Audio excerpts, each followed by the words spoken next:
So Steve, you guys are making a lot of progress surfacing up videos very high up on the FT page. What's the strategy around surfacing up videos at the FT? What's the value for the publisher and what's the value for the visitors? I think what we're realising more and more is that news is all about a complete package. So it's not just about delivering the video in one place and the text content in another place. It's about making sure that people can dive off from an article to various different pieces of content, and video is absolutely key to that. So more and more we're surfacing those videos into the top tens in our articles, and also placing them in line within the stories. So I think that's across the board with all news providers, but we're really making a big push for that now. Tell us how you're selling sponsorships. How does the business side of it work? At the moment, we're still very much in that sponsorship mentality. So we tend to push the major channels through one key sponsor.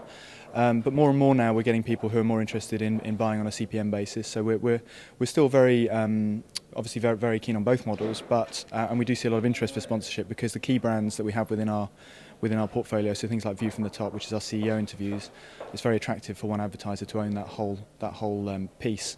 But some of the other content does lend itself more to a CPM model. So tell us about the the video production side. You have a gigantic staff. You have all these bureaus.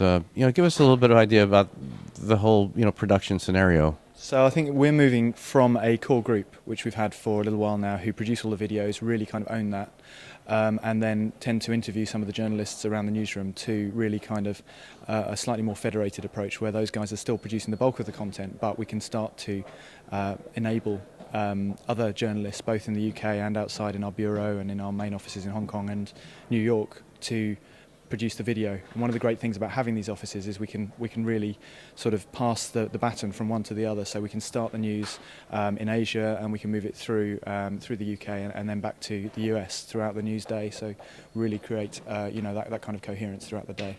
And what about devices and mobile, and where might that be going? And tell us a little bit about your thoughts and perhaps some planning.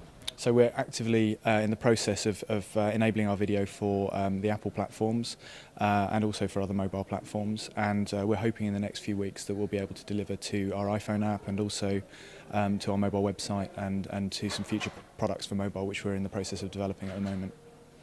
Because your readers are very mobile, I suppose. Yeah, absolutely. All the research we did suggested that quite a few of them will take 5, 10 or more flights per year. So they're travelling between countries. So they're also often outside of the office, just in meetings and things. So it's absolutely crucial. And what we found in the research as well is that people were using our mobile products at the weekends as well quite a bit. So we really needed to make sure that people could catch up with the news over the weekend and when they're on holiday as well. Great. Well, thanks for being here, Stephen. Thank you.